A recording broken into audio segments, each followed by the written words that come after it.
Do you believe AI is reshaping the electoral landscape? And if so, in what ways? Well, yes, I would say obviously, because like you stated in the introduction, we have disinformation, we have deepfakes, we have microtargeting, etc. So obviously the landscape is changing because I believe when we look at especially when we look at the voting process, it's about information. So as a citizen, it's about how you get your information, how do you receive information.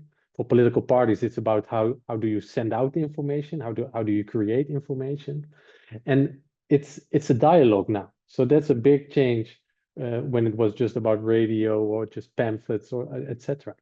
So the way we use information has changed a lot.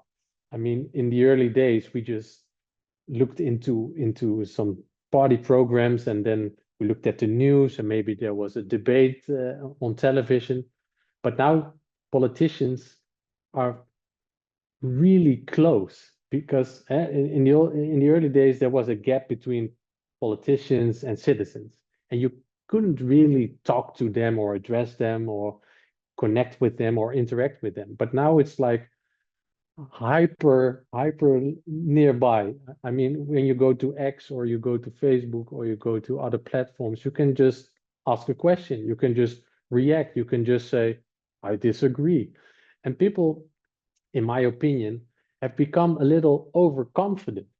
I mean, back in the days, you had a little bit more respect and for these kinds of institutions. So I mean, that makes it pretty complicated to have this more traditional relationship between politicians and voters. I remember an incident in the Netherlands where I work, and there were different kind of riots concerning the COVID situation. And there was a politician who walked on the street just going to his work or something. And this lady came nearby and she was just harassing him, like, what's this and what's that and why is this? And later on, they tracked down this lady, they traced that lady, and they asked, did you think that was normal behavior? Like, you just attack a politician on the street? I mean, do you think that's normal? And she said, I didn't attack him. I just want to be heard.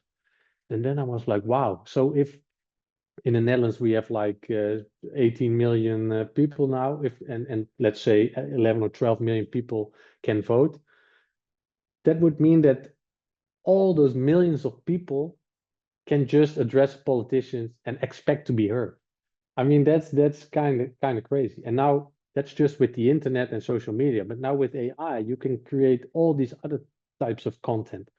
So for citizens, I think they are a bit overly informed sometimes, and maybe sometimes misinformed, and they base their conclusions on misinformation. And that's kind of a different, well, dangerous situation almost, because what we miss is the shared reality.